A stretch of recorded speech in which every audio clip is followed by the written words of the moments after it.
Okay, 1, 2, ready, go. Yeah.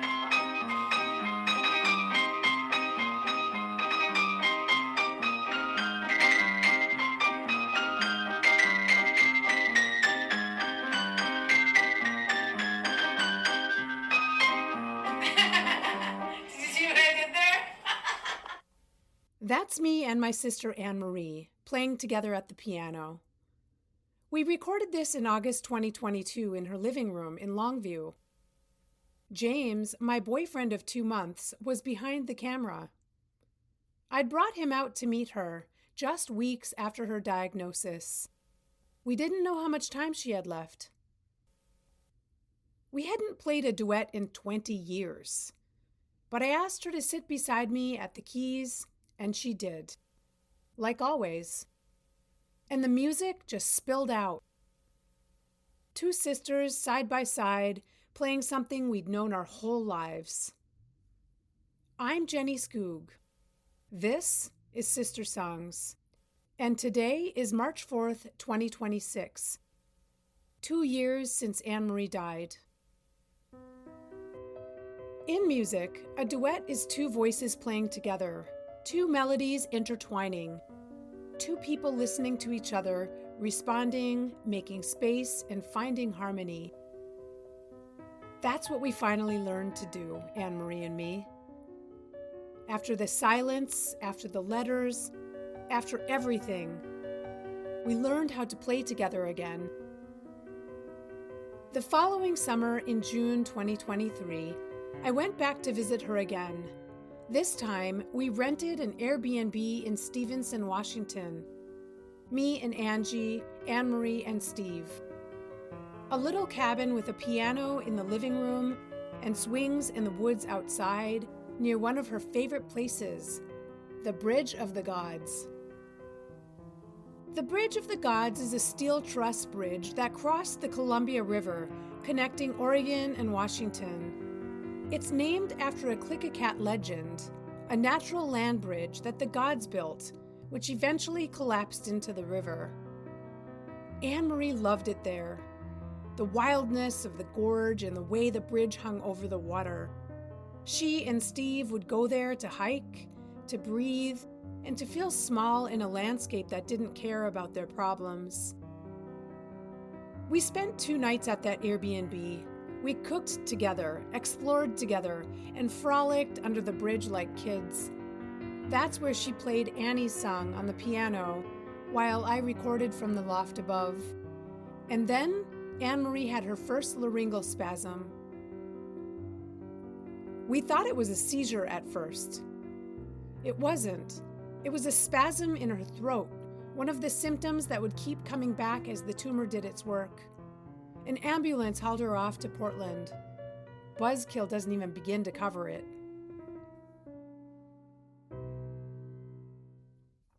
Later that summer, on another trip to see her, we went to the movies. Barbie, the one everyone was talking about. Greta Gerwig, Margot Robbie, pink everything. We went to a theater in Beaverton, Oregon. We bought popcorn and settled into our seats. Annemarie had repented back into Lestadianism by then. She'd returned to the faith after the diagnosis, looking for comfort maybe, or community, or the conditional love she'd always sought from our siblings. Going to a movie theater was a sin. She knew that. The church forbids it. But she didn't hesitate. She didn't show any guilt or remorse. She just sat there next to me, eating popcorn, watching Barbie discover that she was more than what she'd been made out to be. When we were little, we played with Barbies endlessly, hours and hours in our bedroom, making up stories, dressing them, undressing them, building worlds out of plastic and imagination. Sitting in that theater, watching a movie about a doll we'd loved, felt like a culmination. 40-some years of sisterhood compressed into 2 hours of pink. She loved it. We both did. Afterward, we went to Din Tai Fung for dinner. Dumplings and soup and that particular kind of happiness that comes from doing something simple with someone you love. On the drive back to her house, we jammed out to our favorite music. Gareth Emery, trance and electronic, the kind of pulsing beat that the church would have called sinful. Enya's Orinoco Flow, Bob Marley's Redemption Song, and Three Little Birds, Simon and Garfunkel, John Denver. All of it forbidden, but all of it ours. She was in the passenger seat. I was driving, just the two of us. Music filled the car, and Annemarie beside me, alive, singing along, bopping her head, listening, taking it all in, one last time together. That's what I want to remember. Not the diagnosis, not the spasms or the ambulance. Just my sister in a car full of music going home. But there's something else from that trip that I have to tell you about. We were at a restaurant in Portland. I don't remember which one. And Annemarie looked at me and asked, "What makes you so sure that there's no God?" Ugh, I died a little inside when she asked me that. Not because it was a bad question. It was a real question, a vulnerable one. She was dying, and she'd gone back to the faith, and she wanted to know how I could face the void without it. But I couldn't give her what she was looking for. I couldn't hand her the keys to a journey that was hers to make. Belief is guttural and instinctual and deeply personal and impossible to explain. I couldn't sum up a lifetime of experiences and insight that led me to my conviction. I told her something like that it was hers to experience, that I couldn't walk her through it, that everyone has to find their own way. I think I was impatient. I think I didn't handle it well. And I wish I had more time to explain. Because today, I would have had a very different answer. What I wish I'd said. I don't know, Annemarie. I'm not sure of anything. I just know that I'm here and you're here and we're eating dinner together. And that's enough for me. That has to be enough. But I didn't say that. I said something clumsy and probably a little defensive. And the moment passed, and we never talked about it again. Jenny, don't worry. It's not time for me to die. They're just talking about if I need, medication or whatever. And it's not getting me ready for death anytime soon. It's just later down the road. If I need help, don't worry right now. Okay, bye. That was October 2023. She had just met with a palliative care team, and she was telling me not to freak out. I freaked out anyway. Palliative care? I knew what that meant. The next day, she sent me another message. Jenny, don't be so serious. It's not about death and dying. No, it's not. It's called Annemarie needs a little help because she had a seizure. So they're gonna do occupational therapy on her hands, and they're gonna get physical therapy on her neck because it'll stop the stupid laryngospasms, and then speech therapy if I need it. Like, I'm not dying anytime soon. Do you think I'm dying? Do I look like I'm dying? I'm not. Do I look like I'm dying? No, Annemarie, you didn't look like you were dying. You looked like my sister. You looked like someone who still had things to do, places to go, music to listen to, Bloody Marys to drink in the parking lot at the Church of Truth. You looked like someone who was going to beat this thing. She didn't beat it. On January 20th, 2024, she left me one last voicemail. It was the day before her birthday, her 50th. She was struggling to find words by then. The tumor had taken her language. But she called. She wanted to do the right thing. Then, 6 weeks later, on March 4th, 2024, my sister died in the middle of the night in the house that she shared with Steve. Mitzi was curled up beside her. She was 50 years old. After she died, her best friend Sandy sent me a recording. It's Annemarie playing a song from Amelie, her favorite movie. She played that soundtrack constantly.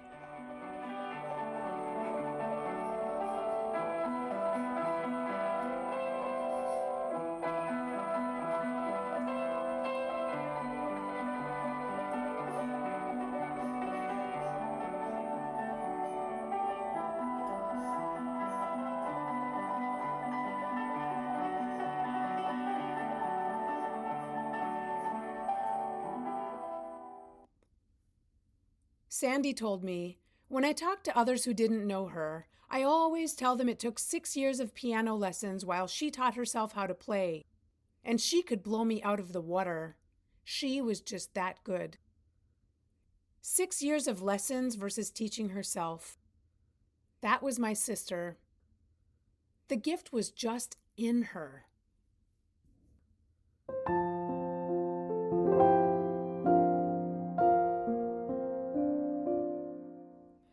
Her funeral was held on April 4th, exactly 1 month after she died.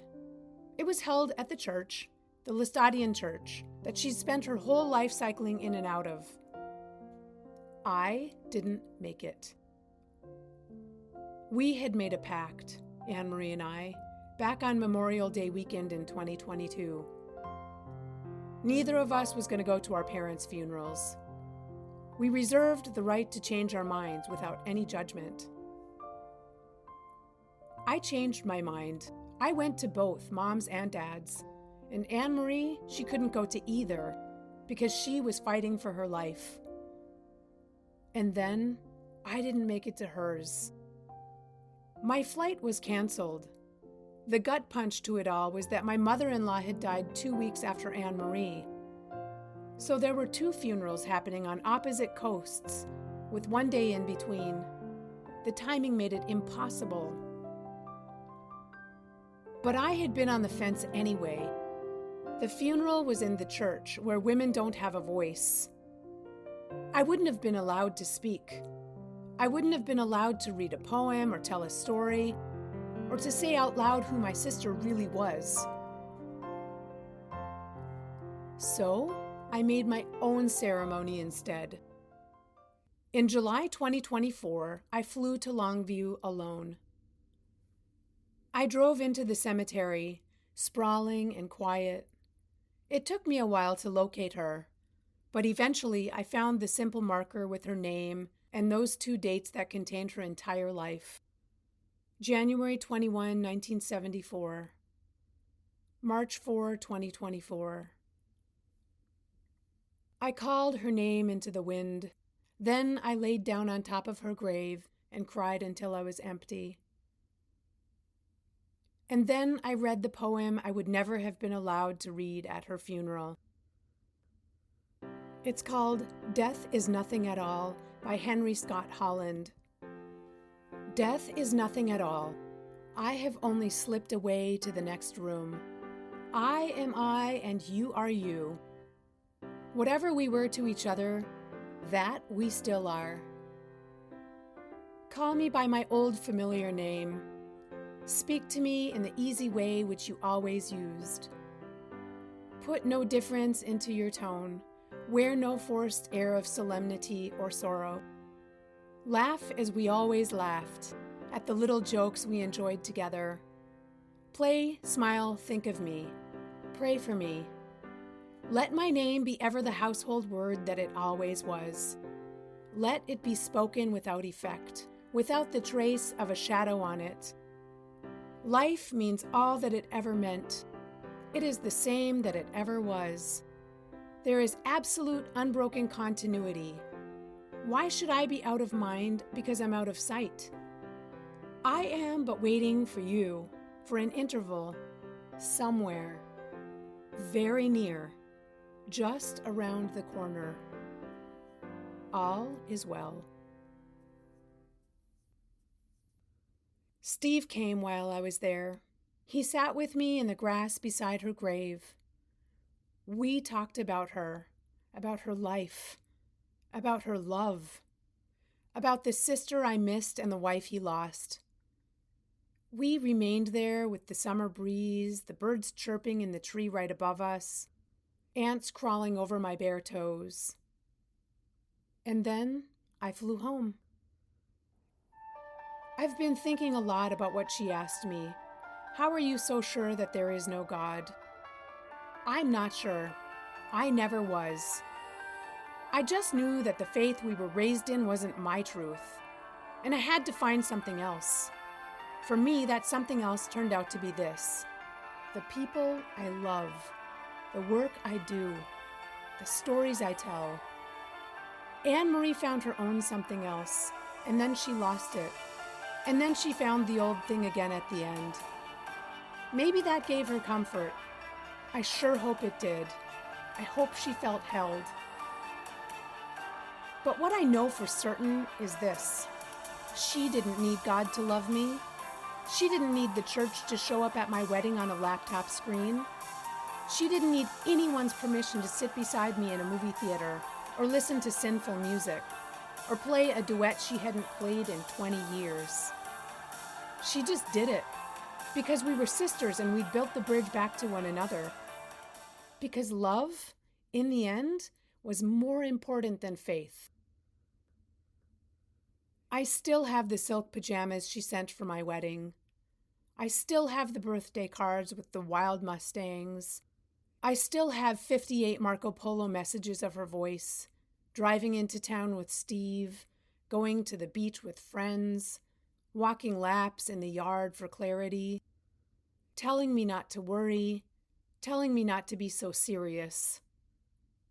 When I miss her, I go to the water, her happy place. I think about the Bridge of the Gods, about rollerblading around Minneapolis lakes, about her love for spontaneous adventures and silly puns, and the frosted, sugary donuts she could never resist. I think about what she left me, the knowledge that I was loved without conditions by someone who understood exactly what those conditions felt like. Today is March 4th, 2026. 2 years since she slipped away into the next room. But I'm still here, still telling stories, and still misbehaving myself. And somewhere I like to think she's still laughing. Hi, Jenny. Have a good day today. Steve is sleeping, so I'm whispering. I hope you can hear what I'm saying. Okay, I love you. Bye.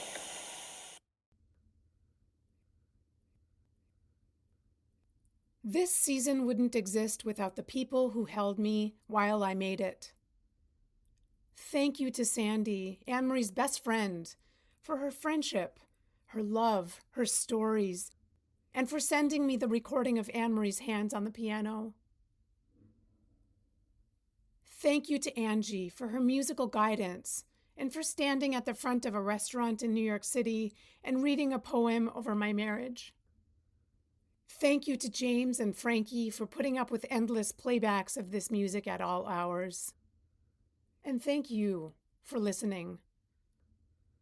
If Annemarie's story resonated with you, I write about faith, family, and what it means to leave on my Substack. You can find me at jennyskoog.substack.com. Music credits are in the show notes. Until next time, misbehave yourself. God be with you till we meet again. By his counsels guide uphold you. With his sheep securely fold you. God be with you till we meet again. Till we meet, till we meet, till we meet, till we meet, till we meet at Jesus' feet. Till we meet, till we meet.